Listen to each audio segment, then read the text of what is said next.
You have come on your own, but never alone.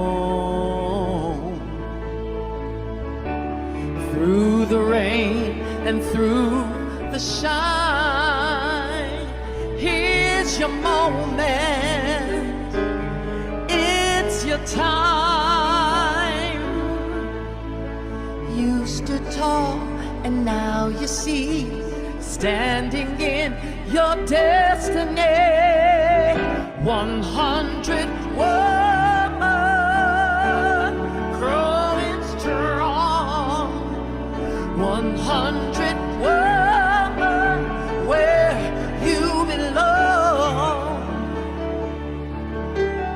You stood tall and now you see, you have reached your destiny. Woman, woman.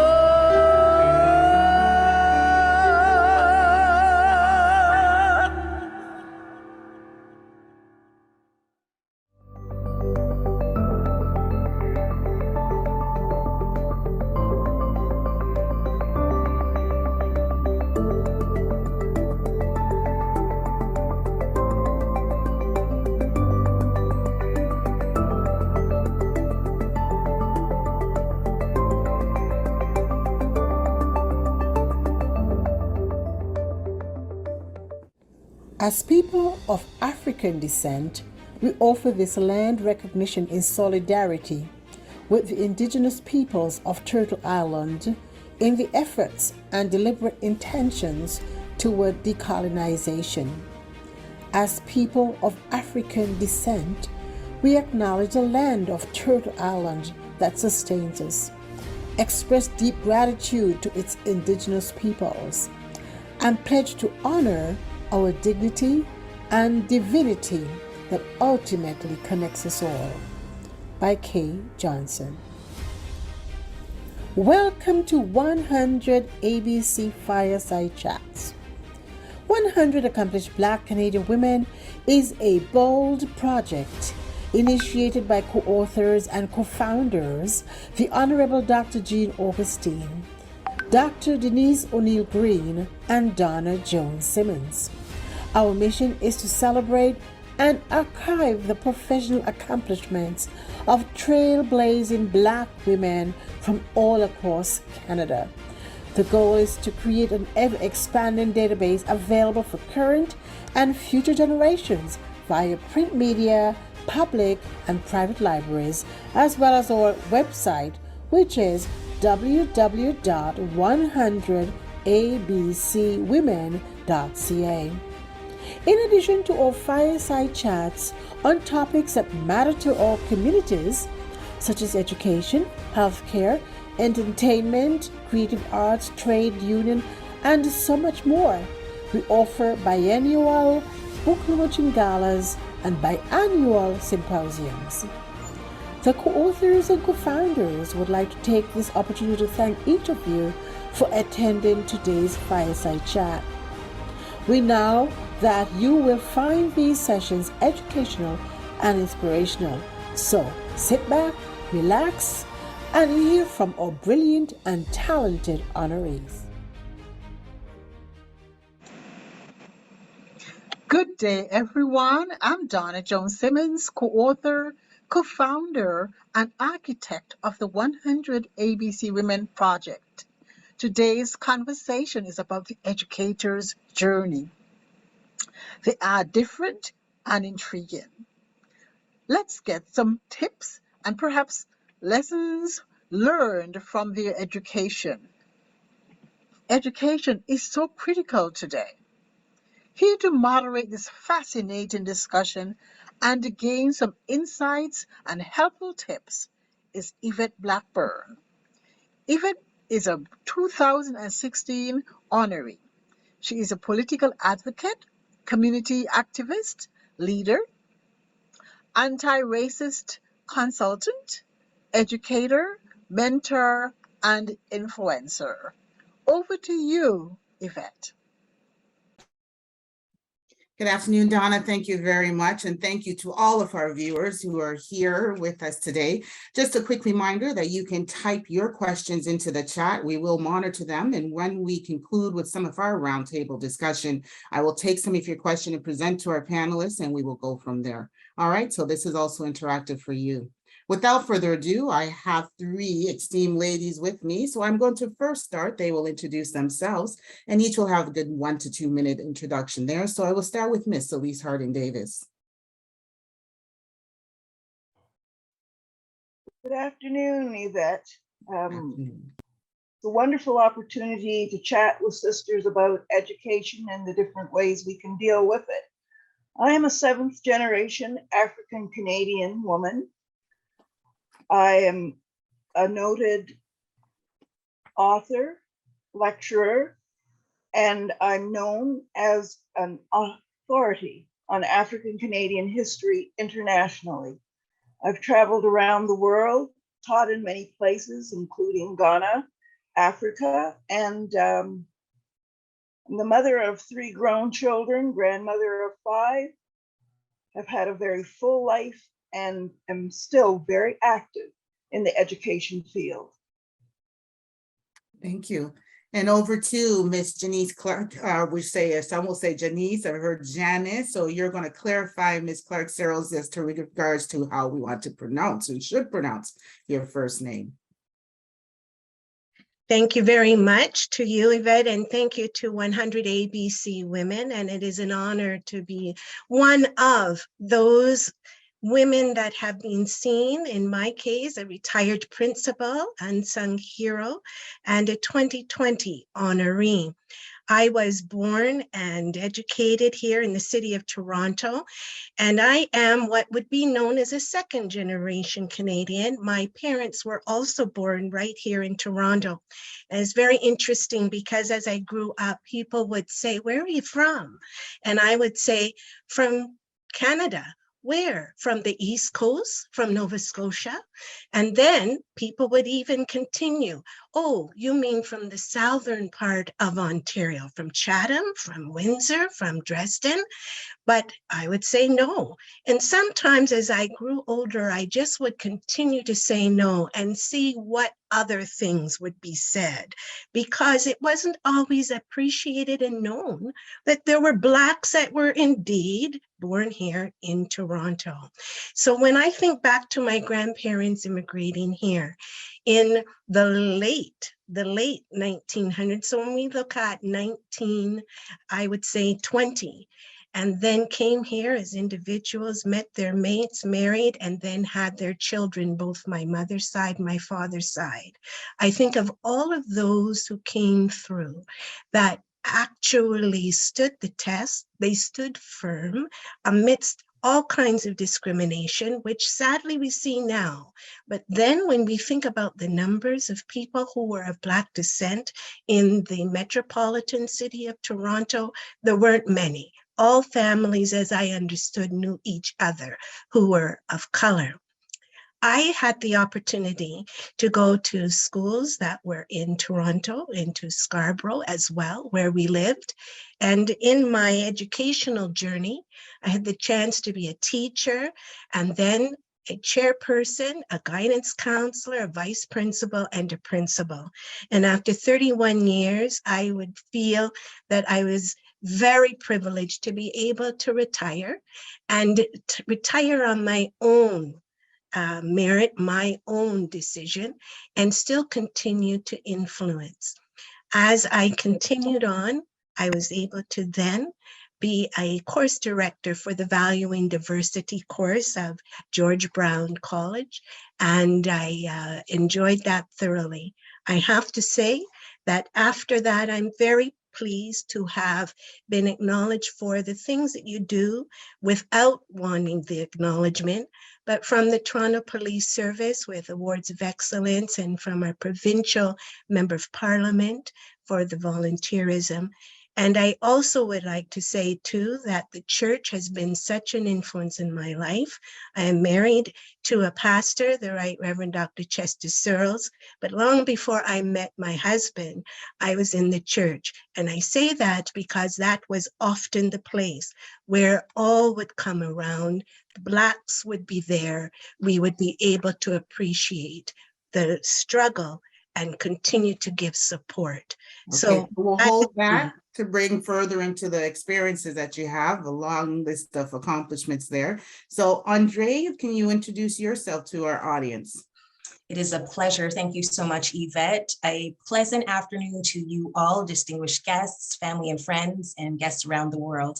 My name is Andre Vernon, and I am most honored and humbled to be a 2022 honoree for the 100 Accomplished Black Canadian Women. What an honor it is to sit on this panel with you all. And who am I? Well, I have a lot of teaching experience, 10 plus teaching experience, coupled with a BA, B.Ed from York Universities, and a master's in education specializing in the area of curriculum, social justice, and cultural studies from U of T. I am currently in the principal's course, part 2, completed the first one in June, and have many different businesses. One is Conquer Her Mountains Move, Andre Nicole Inc. If you were to speak to anybody, they would say a leader at the intersection of education and social justice, who has also had the opportunity to run in the 2018 municipal elections for Ward 19 as a trustee. Recently this year, from the mayor of Pickering, was graced with an achievement award. Have received 2020 Ajax Education Awards from MPs and MPPs and things of that nature, and have also had the honor of facilitating various workshops at the various board levels, whether it was at Durham District School Board, York Region District School Board, or TDSB. Empower Her Conference, and all of those different things. So I love to speak to the unspoken dialogue or the silenced dialogue because of the fact that the magnitude in terms of how it empowers others to not only become educated, but elevated and empowered. I am a mother to a young king, have a lifetime partner, and I am just, again, happy to be here and most humbled. Thank you. Thank you. So ladies, before we really get into it, I want to just go to Elise. I'm going to go to you in the sense of if you can give us a brief synopsis. We know that it's very long, but remember, time is of our essence, and some of our key cues we all discuss with regards to keeping us on track with the time. But give us a little brief history of Black history in the education system for us before we can then we'll catapult ourselves into where we're going at this discussion. Thank you, Yvette. We're all aware of the fact that across North America, there was slavery. 1833, slavery was abolished in the British Commonwealth. 1850, Black schools and Catholic schools were separated from the regular school system. Our European counterparts did not want their children in school with Black children. Those who did go to school with Black children would have a separate area for the Black students to sit in, or a separate time for the Black children to be in the schools. It was very difficult. Many families in my area, Windsor, Essex County, fought to have their children allowed into the white school system and were barred in various and ingenious ways. However, by 1911, most Black schools were incorporated into the regular school system, with the exception of Nova Scotia and Southwestern Ontario. The last Black school in Ontario closed in 1965. It was SS number 11 in Colchester South, just about 25 miles west of Windsor, Ontario. Nova Scotia's Black schools, the last one did not close until 1988. And to be very honest, Nova Scotia still has problems with segregation, or at least discrimination, to the point that the students feel more segregated. Now, Toronto opened a school for students that was anti-racist based, and they are still functioning.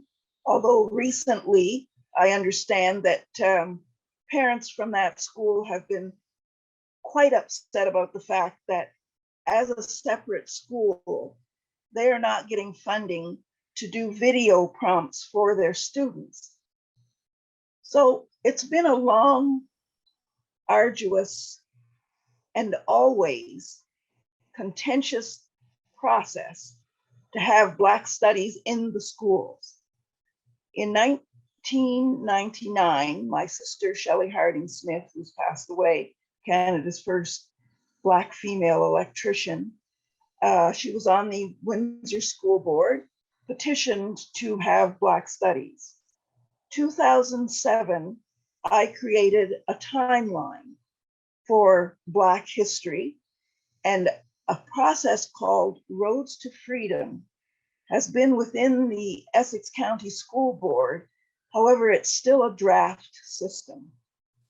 Those are the things we have to deal with. Wonderful teachers like Andre and Janice, I'm sure, gave their students Black information. I was the curator administrator of the Amherstburg Freedom Museum, then called the North American Black Historical Museum, for 32 years. And I went to schools from every level and also taught at St. Clair College Black Studies. We're willing and able to present our history in a proper manner. It's just getting the school boards to accept it. So it's the access and what we're looking at now. So Janice, knowing that information presented, which we all know, and then to couple that with the Caribbean and the migration components of our African diaspora also that are also within our systems and what we meld into what is our Black history. Janice, from your history and background, your life experiences within education, so how are you or have utilized this information, this knowledge to aid in your schools that you have worked in from your inception to where you had the leadership ability to affect change? Thank you. As a teacher, obviously, that would have been way back in the early 1980s. And there were few Black teachers in all of Scarborough. And then later on, as we got into a later time period, we saw more when the Toronto District School Board was compiled in 1998. And as an individual teacher, it was incumbent on me, again, from the strong background that I had and the information that was infused in me from parents, that I knew who I was as a Black woman, a Black girl, and was proud of it.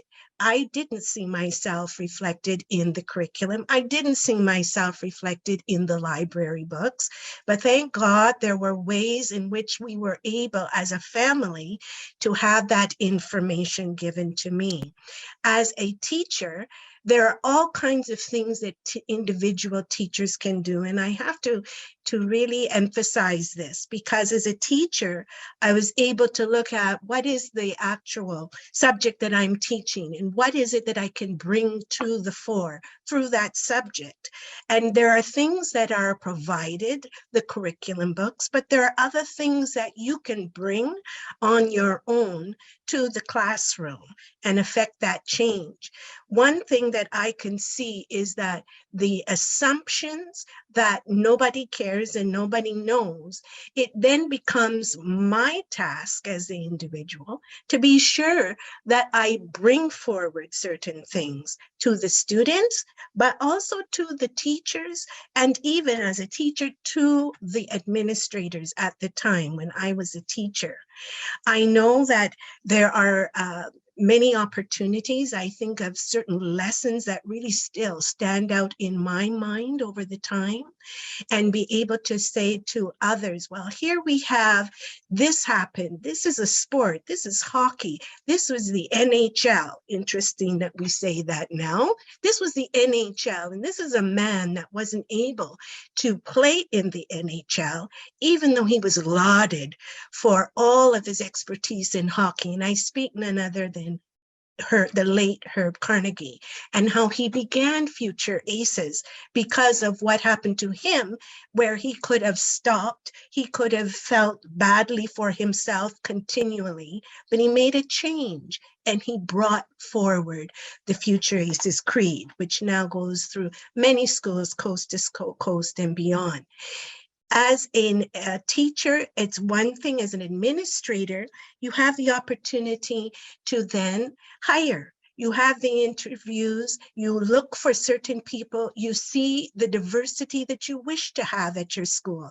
You don't want to just take anybody because of color, but you want to be able to give that opportunity to those who deserve it and who are able to add to your environment of the school.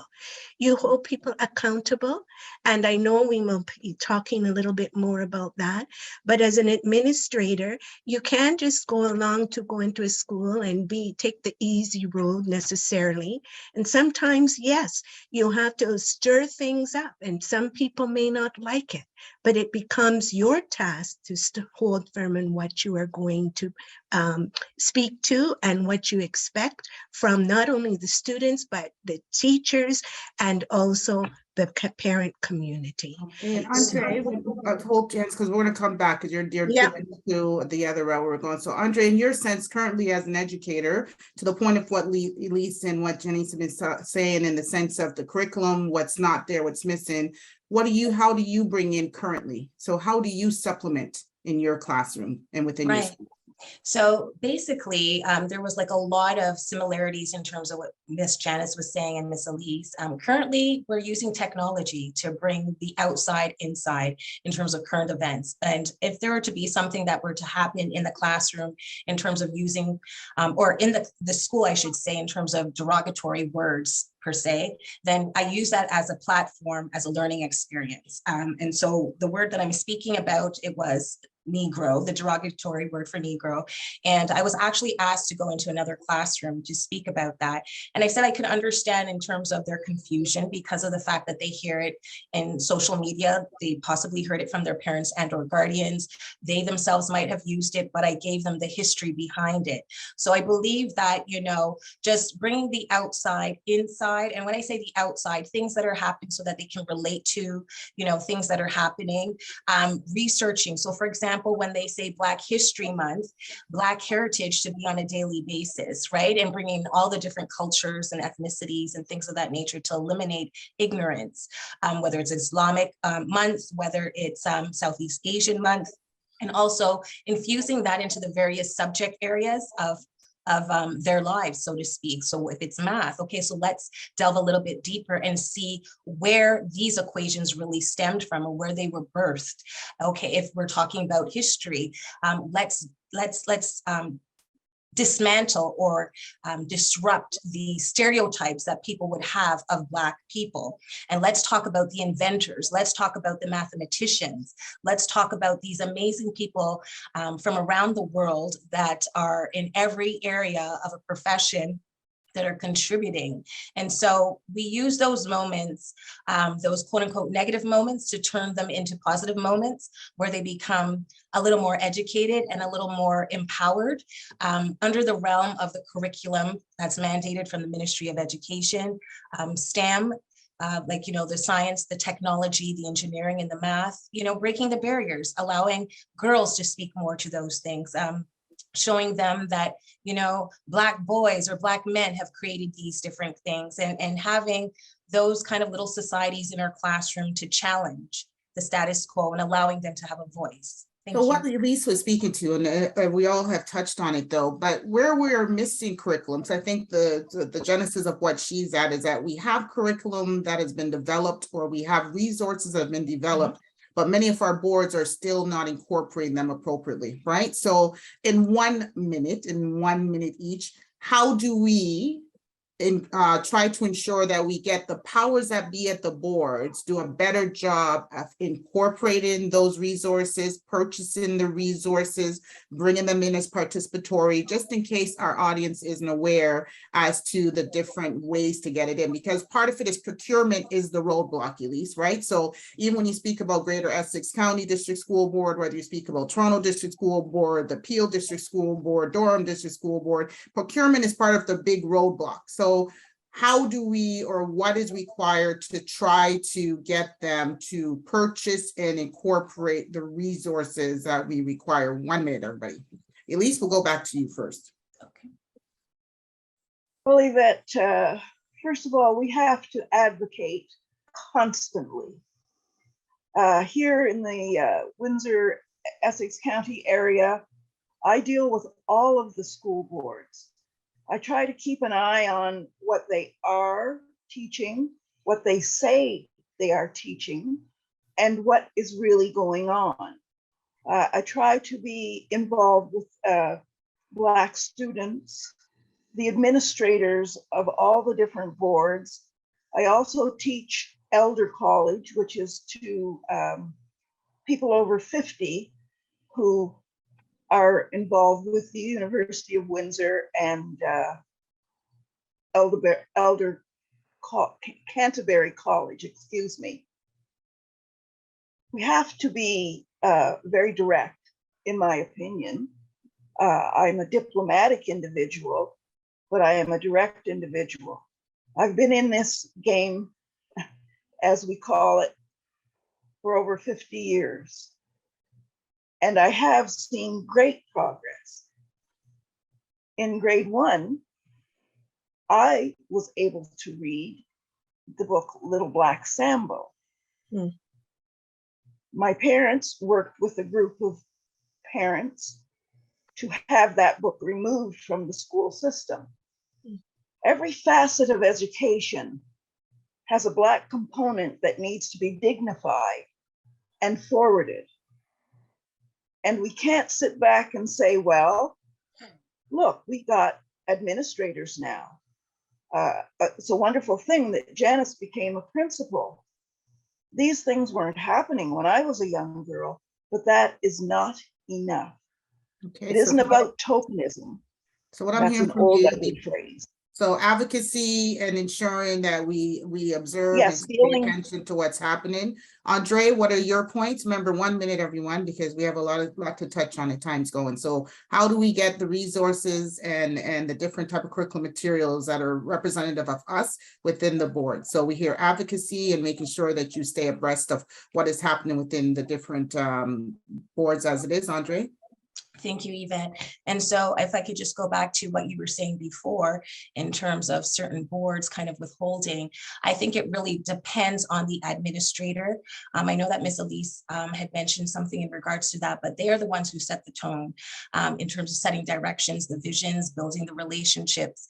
And, you know, it's really a partnership. You know, it's mandated in the board that we have a partnership with the students, the staff, the parents, the guardians, and the community. And so again, it really depends on the administrators. I believe that the resources are out there. I think that this is the year, or within the last couple of years, to, you know, really go to town, so to speak, in terms of infusing that kind of information, anti-oppression books, you know, different topics and going about that. We do have, I could speak to Durham District School Board in terms of, you know, our admin is just amazing and allows us to you know, do what we need to do to get the students on board, to get the parents involved, to have their voices, that platform where we're listening to everyone.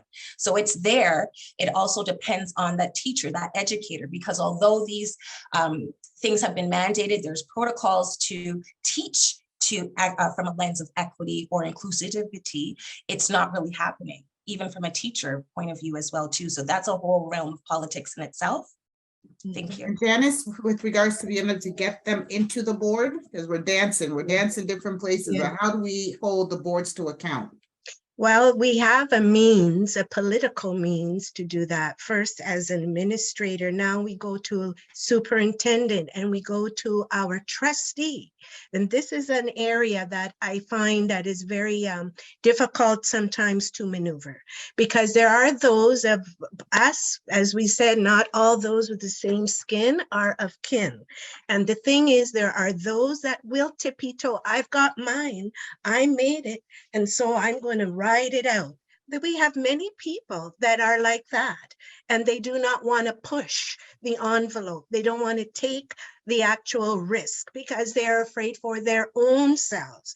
And that's difficult in any situation, but it is something that is needed in this case, because giving books and giving this and giving that without the actual way of making sure that is incorporated is going to be tough. And as an administrator, you have to first of all have people who will stand up, even have those intentional conversations with you as an administrator, because what you are there for is to do for all of the school body of all backgrounds, but you want to highlight the equity and diversity and make sure that they know that you are watching and that you want this. When it comes to the funds, when I think about what has happened in the last couple of years, just the last few years, the funds that have been made available for people to branch out to do various things, even in business, with BIPOC and etc. Now, if a person who wanted to be able to put something into their schools and to hold their staff accountable, to infuse in students the equity, the social justice, the inclusivity, all of that, there are funds for that. But you have to have people knowing how to teach whatever it is that you need to teach. Having the funds there is one thing. Having the understanding from those who are teaching the students is another. And we have to appreciate we've got a lot of people, teachers and otherwise, that don't have really a clue as Hold to. on, Janice, you're going into where my next question is. So the overall picture of what we're getting, and you touched at it there, right? It has to come down to the Board of Trustees, where we push with regards to the political framework to have our issues brought to the forefront, and that resources are what's prioritized, and that we have individuals who are championing, to the point you made, Janice, and we'll go into that. And that will be my next question. So how do we hold our current leaders to make sure that they honor the dignity of our profession and all aspects that come about it? And especially those that do look like us. You talked about it, Janice, to the sense of, yes, we have far more Black leaders who are either at the very top as directors or executive superintendents, principals, various roles of central assigned roles, depending on different boards. So how do we hold people to account? Because if we're going to talk about we're moving forward, we are many steps behind, even though we have now jumped into the anti-racist framework. We're many, many fields behind. So Andre, I'm going to go to you first with regards to where do you sit? And again, ladies, I'm going to be one of those moderators. Let's try to lock in on our points. All right, so in terms of accountability, just the profession that we're in, there are ethical professional relationships or mandates or different things that we are supposed to follow. And that falls under the 4 different standards of respect, care, trust, and integrity, right? And so like even the Ontario College of Teachers, like we are supposed to be doing things from an ethical standard. We are like bounded, by law to act a particular way and to do certain things. So I would say that in regards to your question, and then also in terms of just being reflective as a teacher, and then as an administrator, then pointing that out to your staff or to the community in terms of what you are supposed to be doing. Because as Ms. Janice had said, the resources are there, right? And it shouldn't be an option, right, to basically teach to these things. It should be mandatory. And so I think we've moved beyond it being an option. It's just to have it inputted into your school improvement plans, into your teaching learning plans or your annual learning plans, and do it collectively and collaboratively with your staff, the teachers, have the voices of the parents, even the students in this particular thing. So that is what I believe in regards to, you know, that whole ethical standards for our teaching profession from the Ontario College of Teachers under those different areas of compassion, acceptance, fair, trust, you know, through the lens of equity and anti-racism. Thank you. Right. And so the question then for me, Yvette, was, can you just repeat if it's how do we make So sure how do we that we hold hold those accountable? Correct. Right. And so this is the thing, the only way we have a means that we can follow and we have the guidelines with College of Teachers, et cetera, the Ontario Principals Council, our administrators associations and so forth. But the only way that is accountable is to talk about it and to challenge. And I think as Elise said earlier, you can be direct. You have to have your integrity. You don't lose your own self-respect by going after somebody wholeheartedly, and because then you turn anybody off. But you have to be able to say, why is this? I want to see this. Even in individual teachers' plans as an administrator, that can be part of what you're looking for and what they are telling you at the very beginning of the year.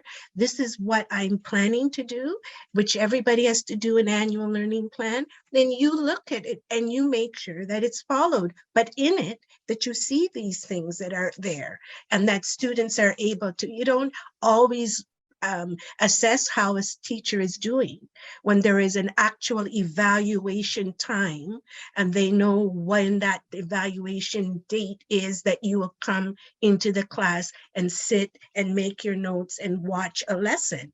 You can go at any time. You can ask students at any time. You can look in the actual classroom and see what's there.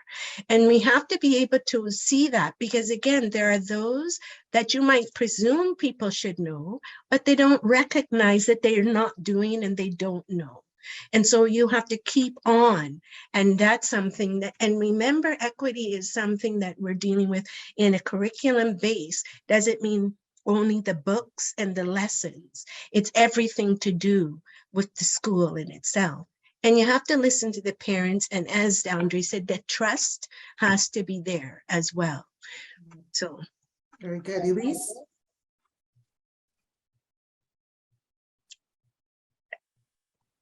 Not sure that she heard. Yeah.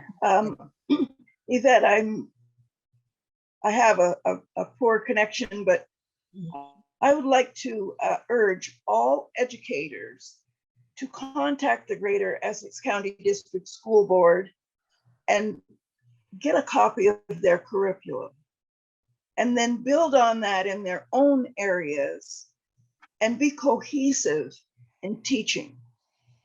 And I'd also like to say that education is political. People in the political arena, I would call innocently ignorant. They didn't get Black studies in school any more than we did. So we need to help them gain that knowledge and work on our behalf from the legal standpoints of having laws and practices that make Black history a regular part of the curriculum of studies.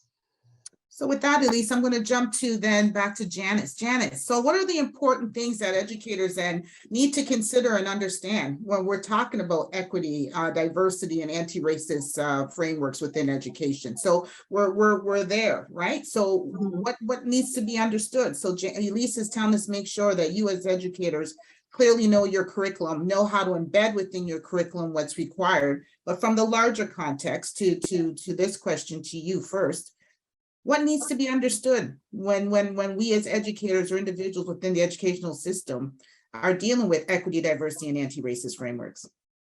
Right. And when you say we as educators, we as people of color who are educated or educators or all teachers? First, we as Black educators, because, Okay, right? And then right. the big we with the two Right. capitalization, right? So. Right. So we have to appreciate that we all, just as we began our chat, our fireside chat, we all come from various backgrounds. Now we're talking four of us here, but 3 people who are on the panel in that sense. Then magnify that with all those who are of Black race, who are in our schools, coming from all kinds of different backgrounds. And because, again, accepting and knowing that you look like me doesn't mean that you have had the experience and even understand me, where I have come from, or where I understand where you have come from and what you know. So the prejudices, the actual assumptions that one can make, these are the things that we have to appreciate. Some don't even know that they don't know, right? And we may not know there are things that we don't know.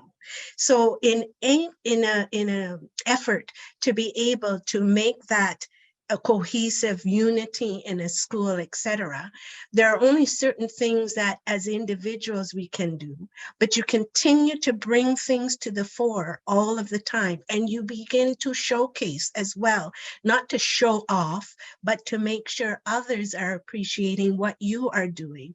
You even challenge some of the ways things are said, even in a different kind of an environment in a school, even in a staff room, even if you're going out in certain ways in a collegial way with your fellow people in the school. You must challenge, and you can't be just offended, because being offended is a choice, but you have to correct when you see something that is wrong. And when you don't speak, then you're just as bad, because even if you're influencing 1 or 2 and making people think, wait, what do you mean? Well, what do you mean by that? Well, I thought I was, because we do Black history and we do February, and yes, Martin Luther King, et cetera, which we appreciate, but what else do you know? Right? And so you have to challenge, and you provide, and you then show there's an expectation. This is what I wish to see. There are things that are not a choice in a school. You often will bring people together to make a decision as to what will we do for this or that. There are other things that you say, this is what we are going to do, not a choice.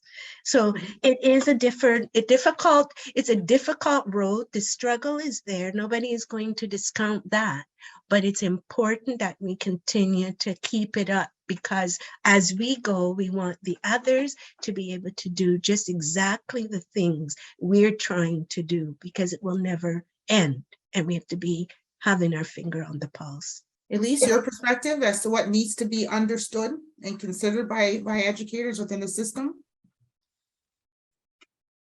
Educators need to understand that, as Janice was saying, we are from different paths, but we are all of African origins. And that is something that we need to hold on to, embrace, and move forward, knowing that if we have a focus and a goal that is concrete, we can make things happen. We in North America, I said I'm a 7th generation Canadian. My family's been in Canada for over 200 years. We know we've been isolated. We know we've been kept separated. Now, with this anti-racist movement and monies within the government to do things to help with our education processes, we have to grasp that and make it work for us now. Valid. Andre, your perspective?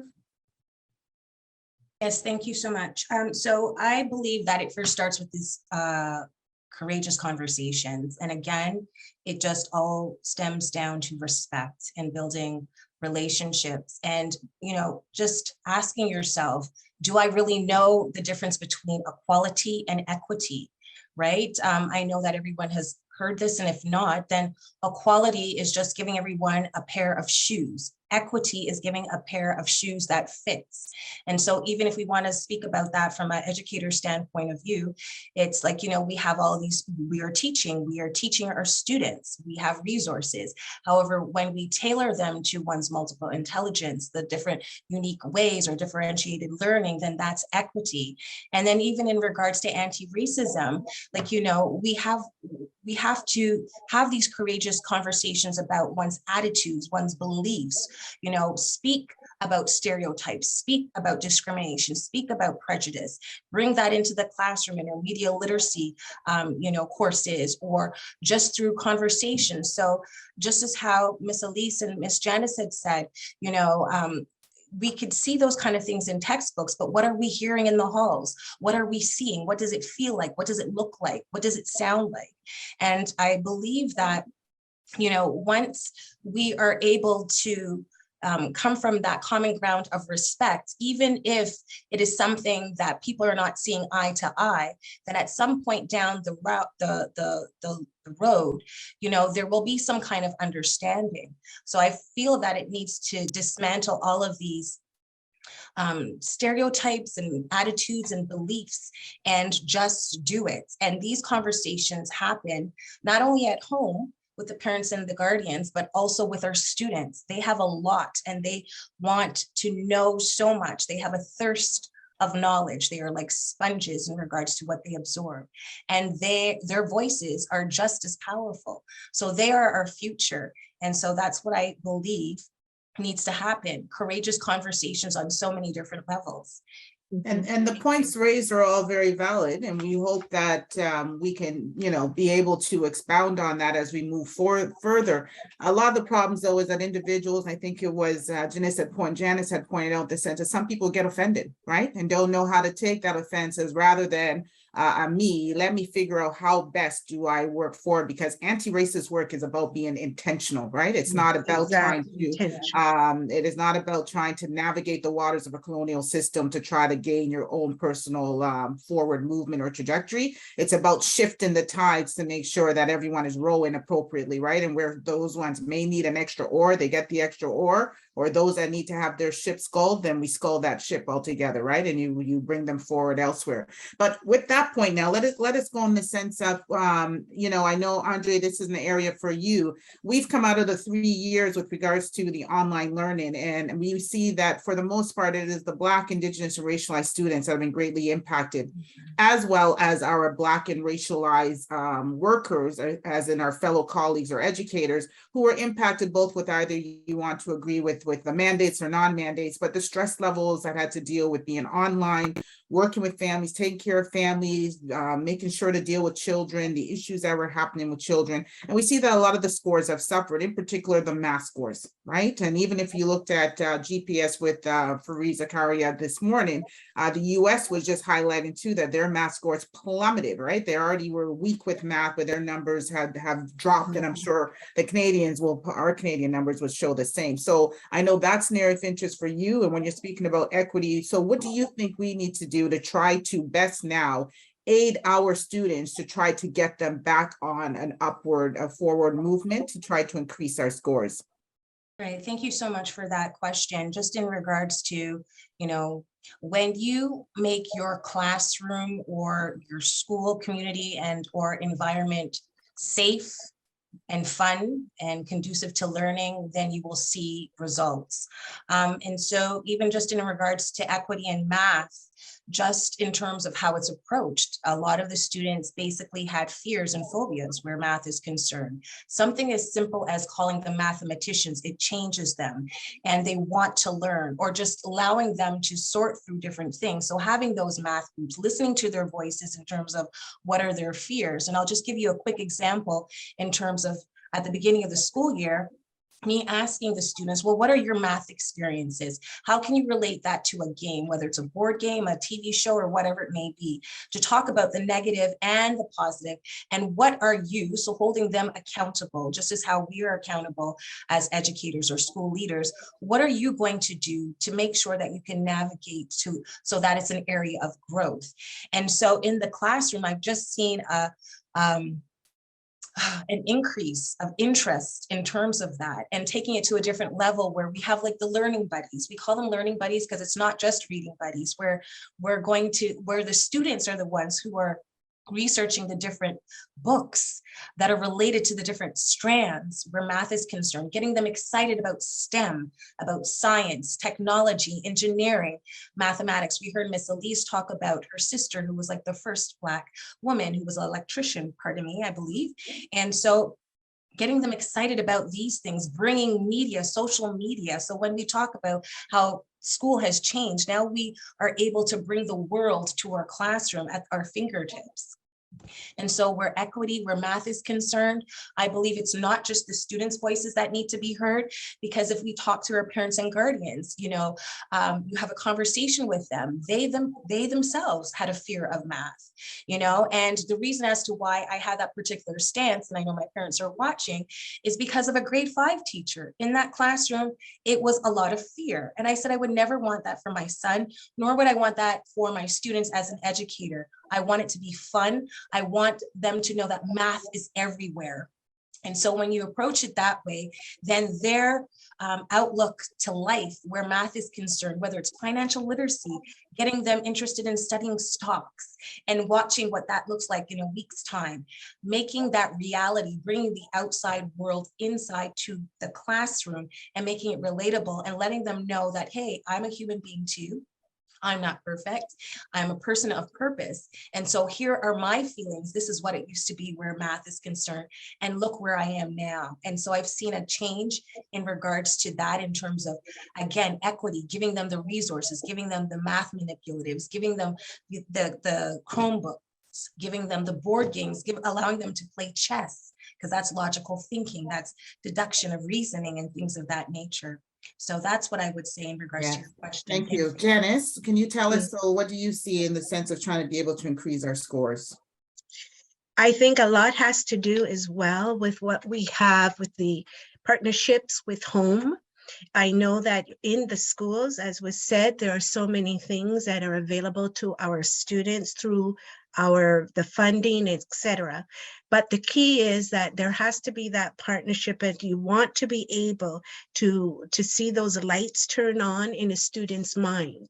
But after they leave our school, you want to be able to see that that's a continuation of wanting to wonder about how does this work and what shall this be and what is it that we can do in order to learn this. There's that quest for knowledge and the understanding that it does take the partnership to be able to see that you're giving these things and you're wanting our children to learn.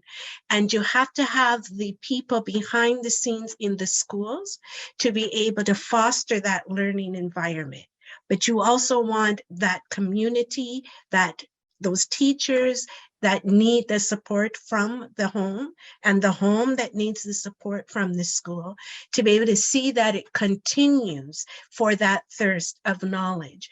There are a lot of our children who may come from various environments and perhaps socially disadvantaged. And we said that there's a whole political piece to this, but we also have to remember that we too have come through that. We don't want to see that for the students of today, but we have to be realistic in understanding that they have to understand they're going home to a community as well, their homes, to be able to see what is being done on that side.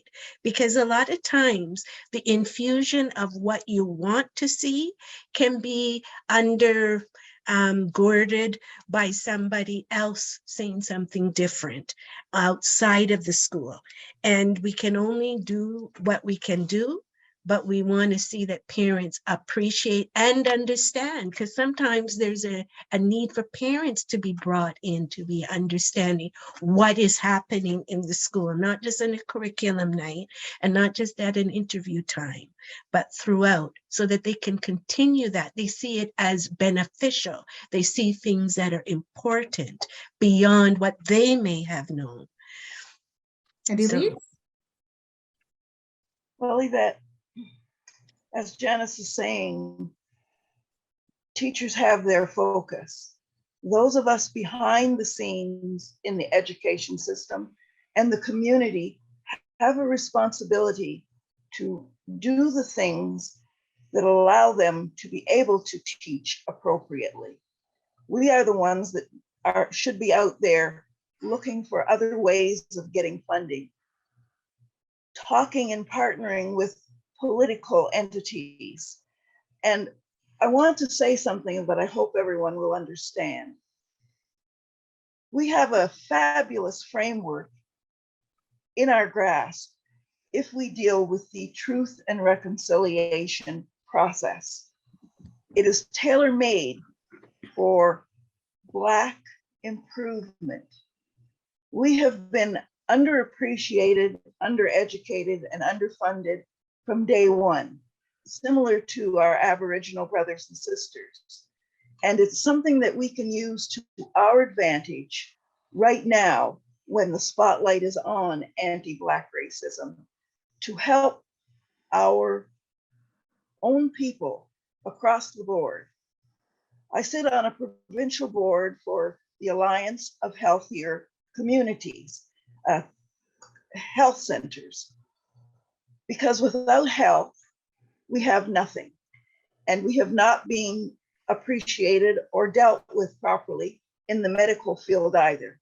All of these things have to work synonymously.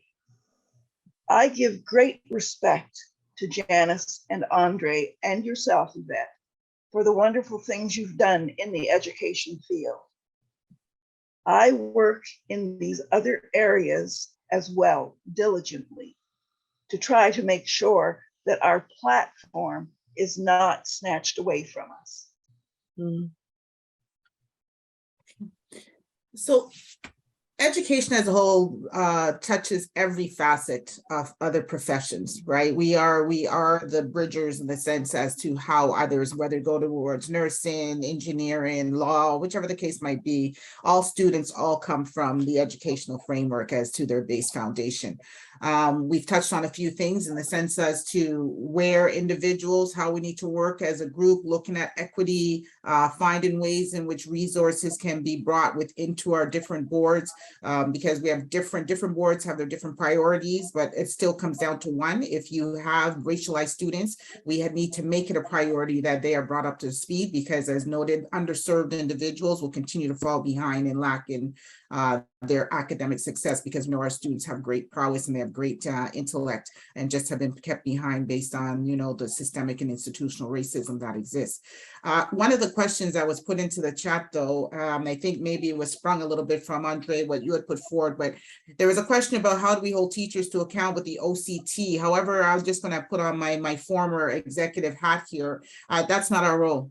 As educators, not our role to sit there and to be bringing up our colleagues with regards to some of the things they're doing in the sense of OCT. We can speak to our administrators with regards to how we see our colleagues or approach our own colleagues, right? To say that, hey, I see maybe you're deficient or devoid in this area. How can I assist you or how can I help you? Terminologies and references that you're using are inappropriate. The resources that you have here, let's get you the resources. Speak to the administrators to bring in different type of presentations or even training to aid you best to be able to delve in that. You get into a very sticky area when you believe that you can come and want to critique Blackburn and go straight to OCT. You leave yourself very open also for Blackburn making a counter argument to OCT about your professional standards, right? So in that, I don't know if Janice and Andre, if you want to touch on that some more, but when it comes to the OCT, it's not a ballpark for teachers to be running and trying to make complaints. I'm in agreement. Oh, sorry, go on, Ms. Janice. I'll just say I didn't hear it that same way, but from you, Andre, when you were speaking, but I do agree, no, teachers cannot police teachers in that way to make a complaint. It can be some informal something like, I know you, you know me, we're teachers, I noticed such and such. Do you want me to show you what I have done in that area? That kind of discussion. I think that is fine, but it's not that we can, it is an administrator that has to evaluate a teacher and the teacher in their building. And then if there's a need to go further, there are various steps that are provided for an administrator to follow. But we have to be careful too. It's not really something that we would want to say, you did this, and so this is what should happen. We have to be aware, okay, how are we going to change a person's perception? Their perspective is what informs your perception. And so what do they know and what do they not know? Do they realize it's a gentle way at times. And then at times you have to be more emphatic with what it is that you say to people. But the main thing is you want to bring around positive change. And as I've said, there's nothing wrong with questioning the way in which certain things have been done in any field, any aspect. It's the way in which you question and what you wish to see as the outcome, because you want people to listen to you. And you can't cut them off by saying, well, this is wrong, and so I'm going to tell on you. That, we're not children, and we have to elevate ourselves beyond that. Andre, you're going to say? Yes, please. Just quickly. So when I made reference to OCT, or when I was talking about the ethical professional relationship, I was basically saying that we are mandated as teachers, right, to be cognizant of what that looks like under the umbrella of respect, integrity, trust, right, and honesty, and all of those other things, not just amongst us as teachers, but also for students, also for parents and guardians, and for the community at large. And so Ontario College of Teachers is a governing body that deals with other issues per se, when you sway left. Let's just put it in layman's terms, of that nature. But again, when I'm just listening to Ms. Janice speak as well too, having those conversations, and when it embodies respect, then I could be able to come to Yvette and say, well, I didn't really like that, as opposed to going and running. But we don't have that authorization to do so. It is the administration, or the superintendent, or the trustee, or whatever it may be, or the union per se.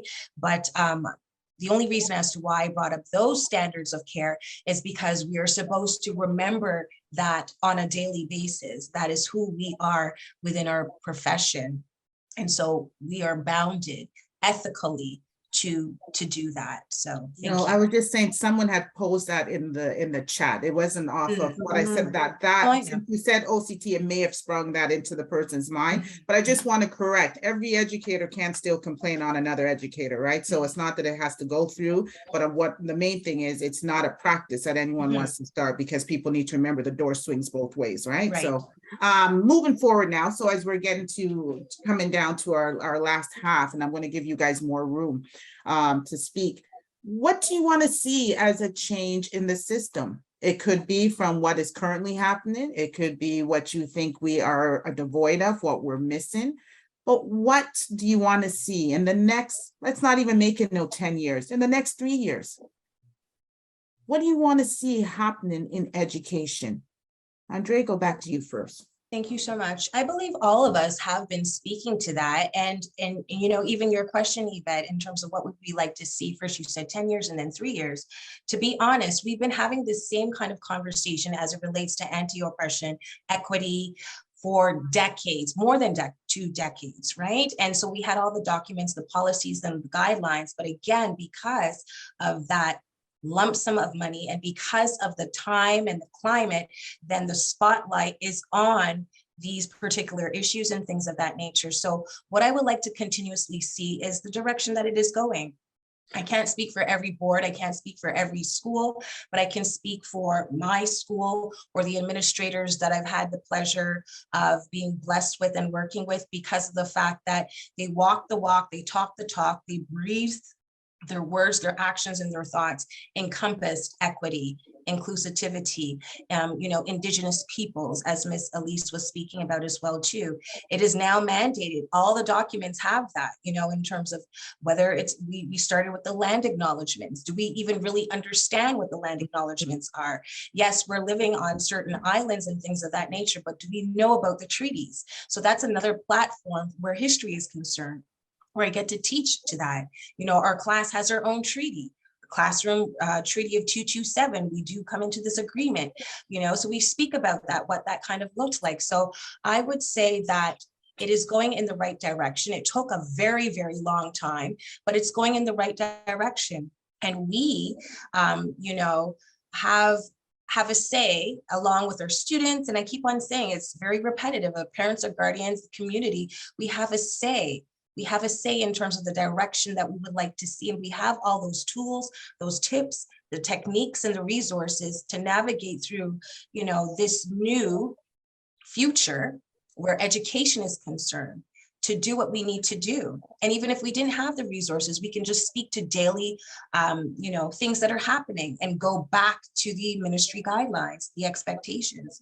So me personally, I like the way that it's going, because I think I've always been one to disrupt in a way where I would just teach.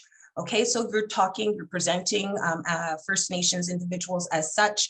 Okay, well, let's delve a little bit deeper. Okay, this particular textbook or this particular image is showing a particular stereotype.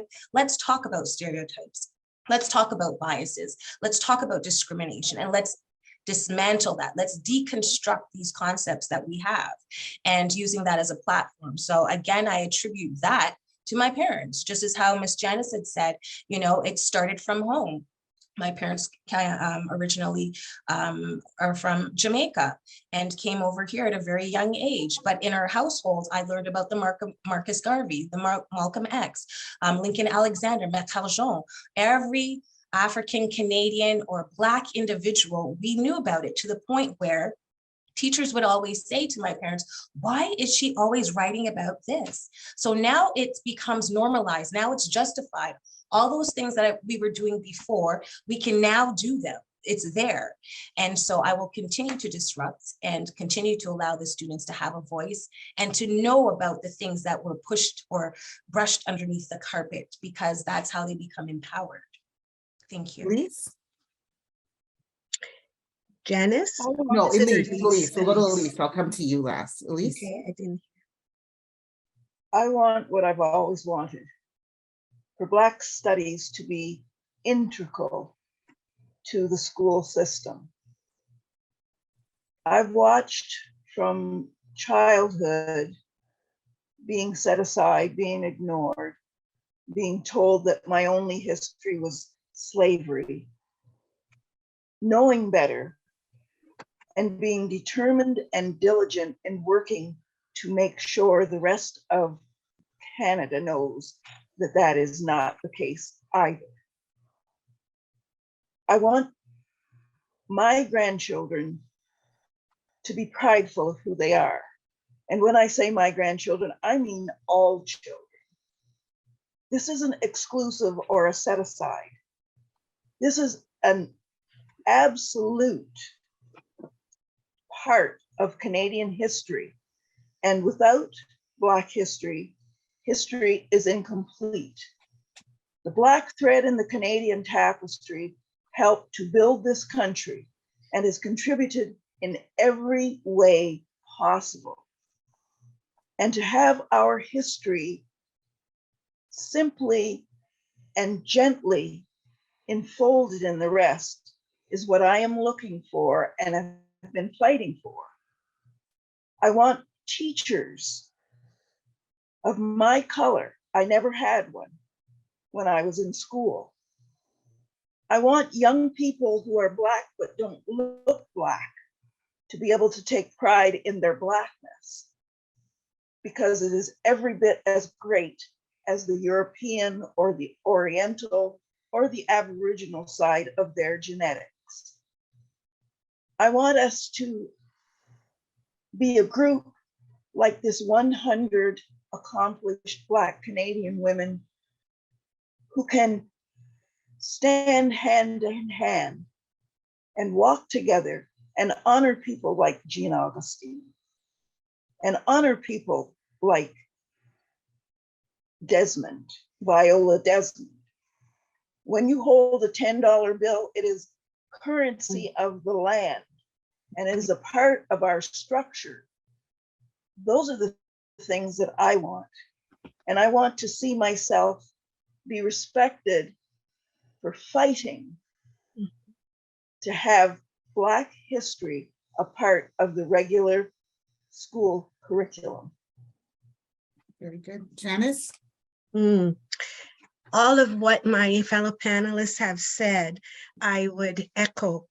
I would like to say first to Andre that I know as an administrator, things that I would look for if I was in a school. You are the type of teacher I want to see on my staff. And to Miss Elise, I know, as you've said, all of what you have said and done through the years, the struggle continues.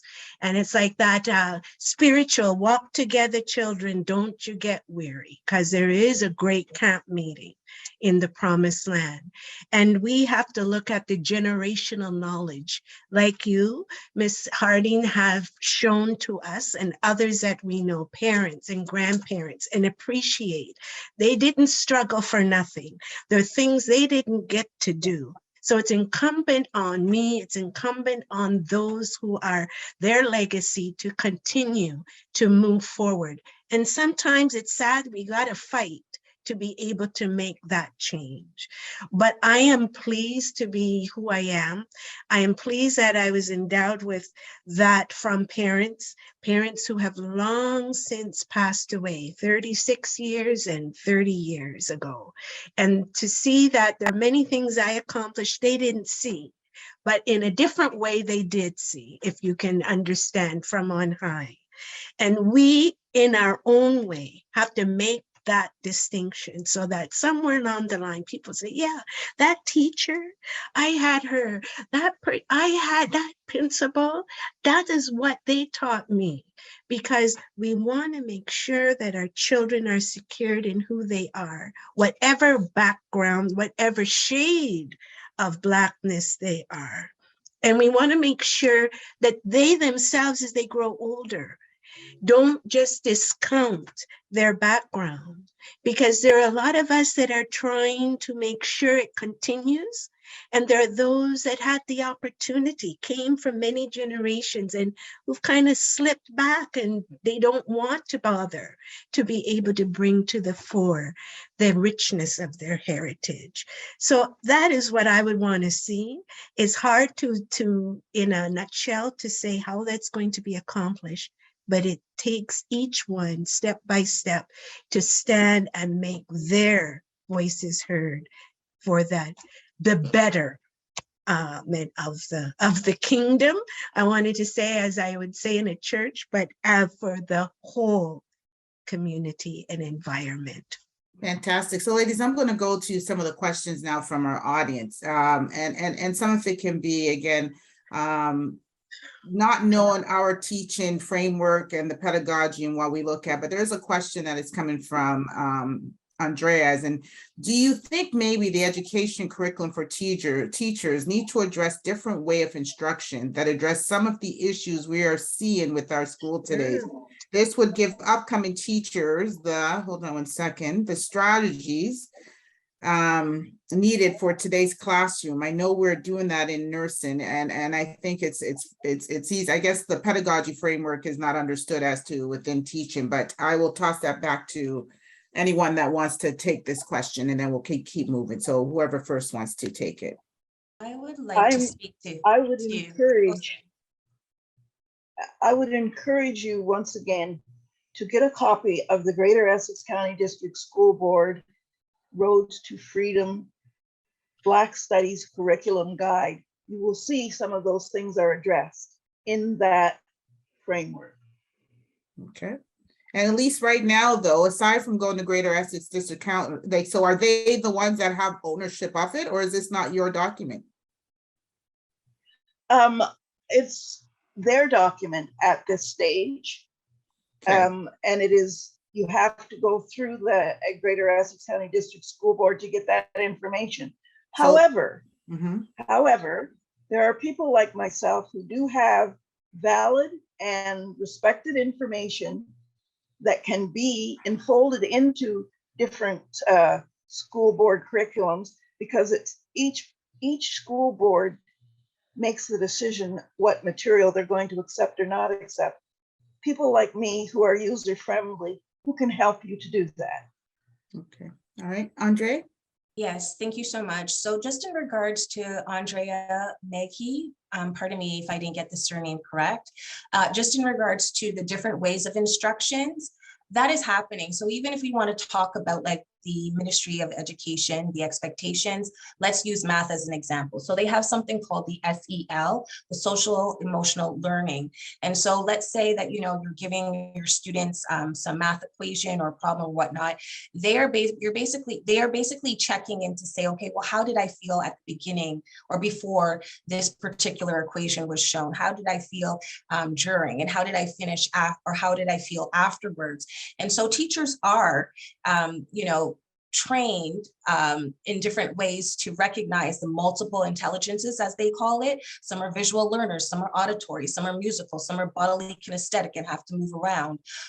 You know, so that's one aspect of it. And then there's something else called the differentiated way. So again, just so for example, there's a student in my class, when he came into my class, he's a grade 7, and it said that he was operating at a grade 2. But when you speak to him, he knows everything. So therefore, I had to reflect upon my teaching practices as a teacher and say, how can I assess and evaluate my student here, this leader, this young leader? And so that's how it was done, taking into account that, okay, he gets his ideas faster with the Chromebook per se, let's not say in terms of speaking, but, you know, just taking other things into consideration that speaks to his particular needs. So that's what we're talking about, it being from a lens of equity, right? Because I'm tailoring the different studies to him. Okay, so we'll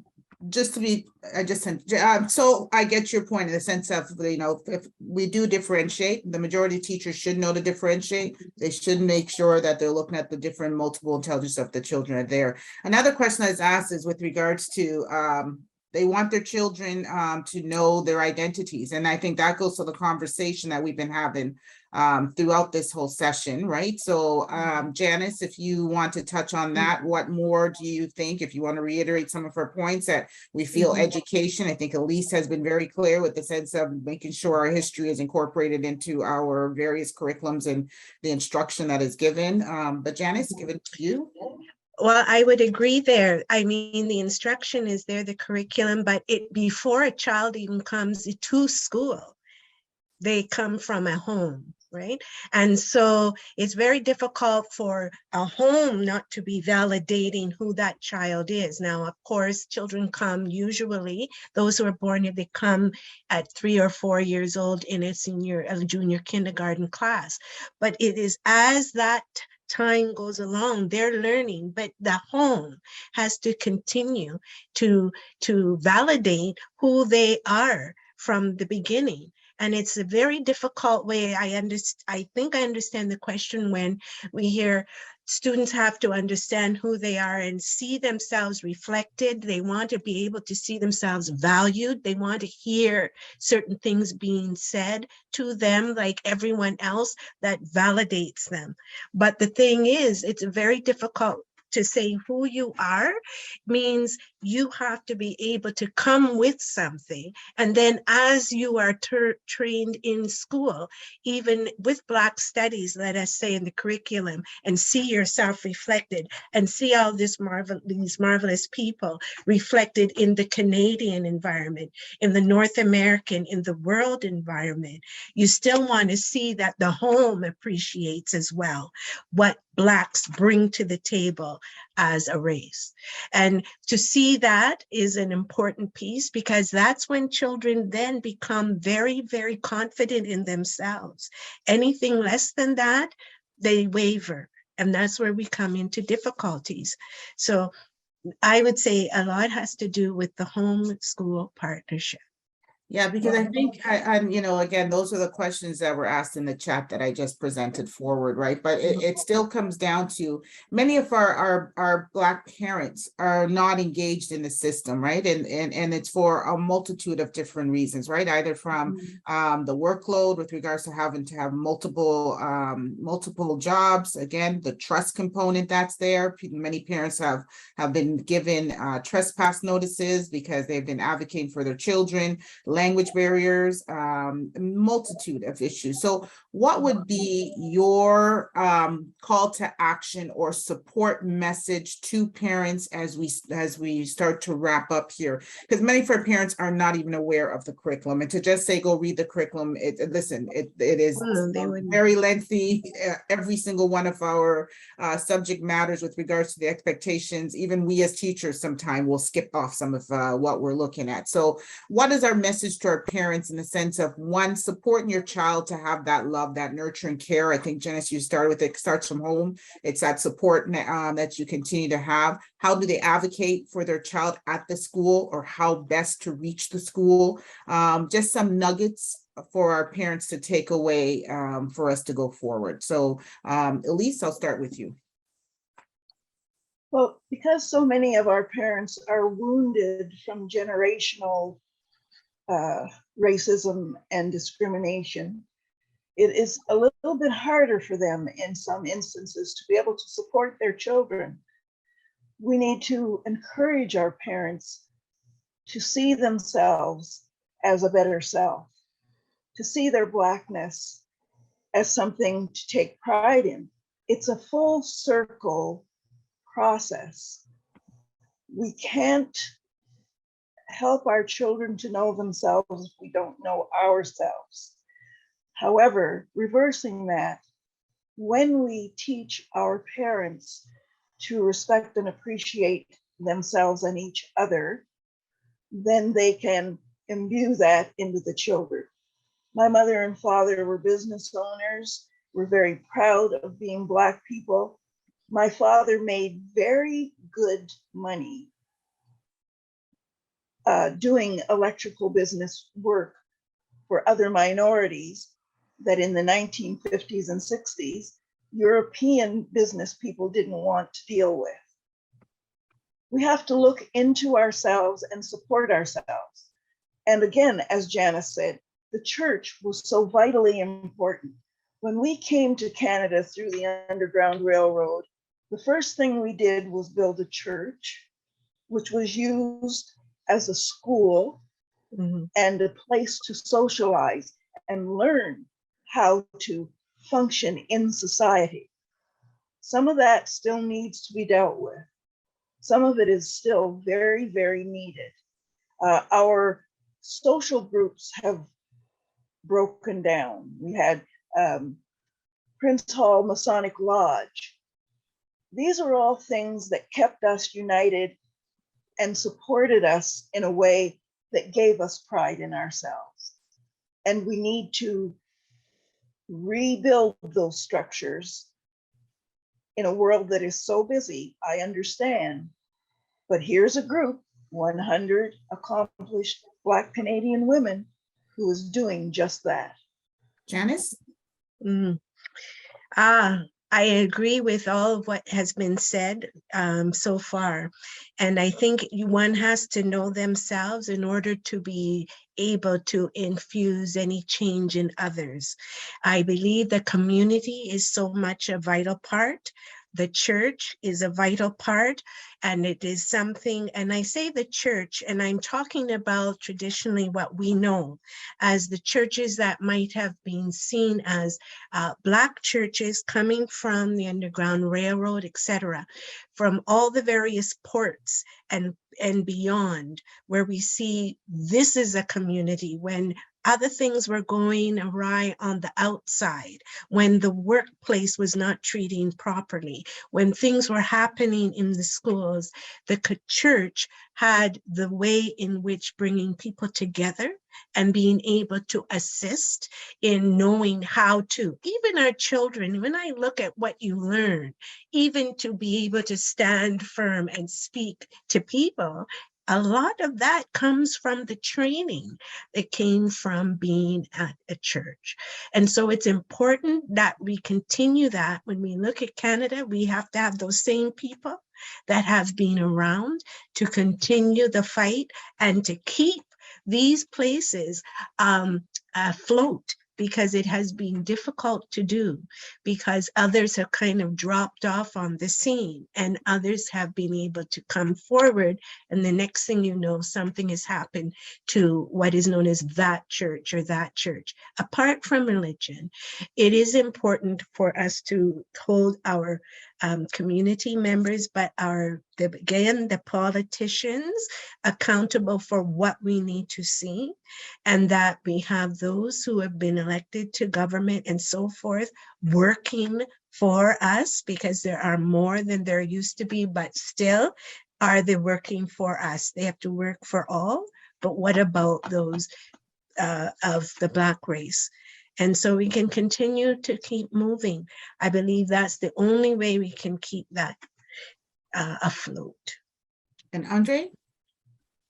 Thank you so much. And so just in regards to the question, how can parents best advocate for themselves? There was a few things that came to mind, just in terms of levels of trust, right? And so we can establish, in terms of building that relationship at the beginning of the school year. And although it's old school, we can call. And when you call and say, hi, I am your son or your daughter's teacher, their response is like, I've never had this before. And so that relationship, that bonding relationship, that trust is happening there. A lot of the parents feel judged and would want to come into the school community, but because of these feelings of exclusion, they don't. And so therefore, it stems back to that trust building, whether it's lunch and learns or lunch and leads, or, encouraging them to be on the student council committee where their voices could be heard in regards to certain things. And there was just a couple of things as well, too, just in regards to identity. Some of the things, this is a reality. When you ask them, how would you define identity? How would you define yourself? They don't know. So that's a lesson in itself.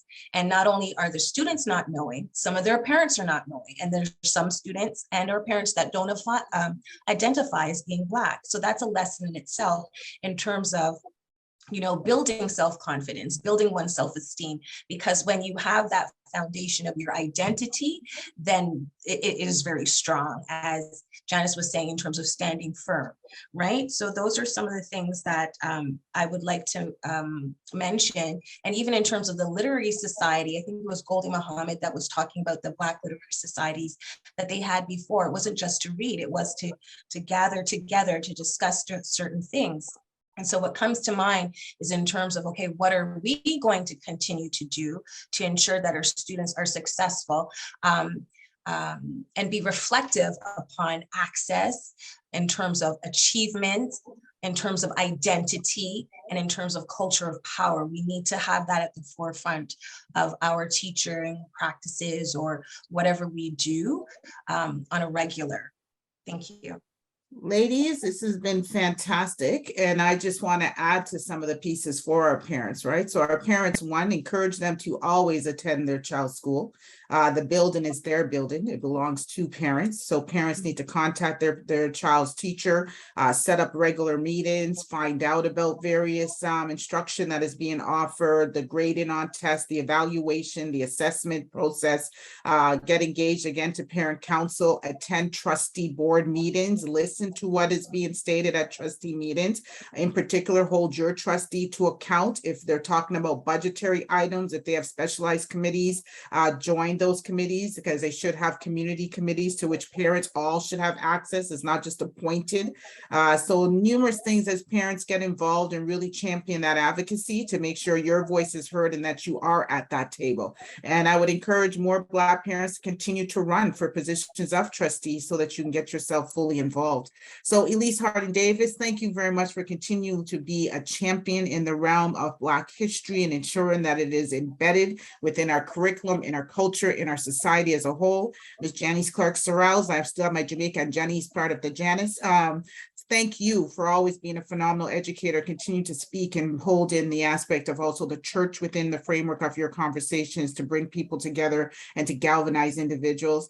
Andre Nicole Vernon, thank you. Continue to be that excellent educator that is looking at the holistic framework of a child and to include their parents and your other educators with what you do.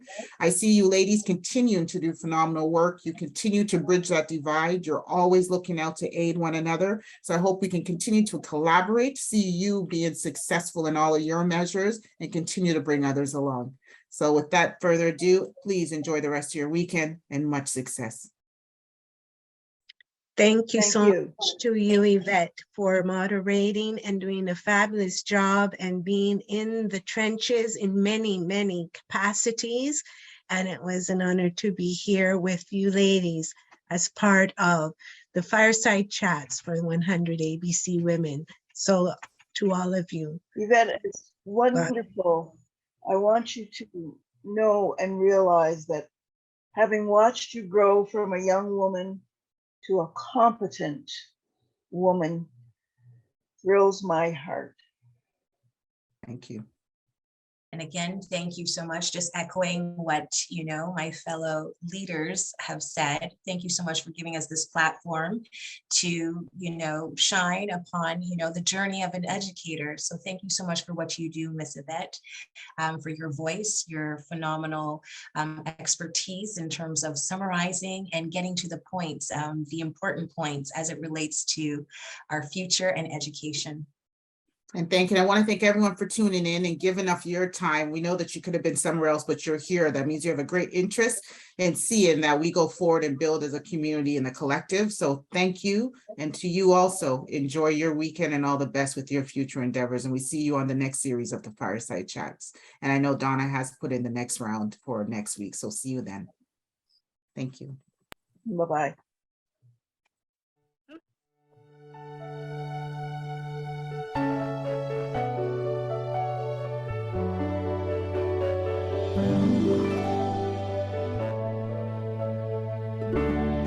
Look how far you have come.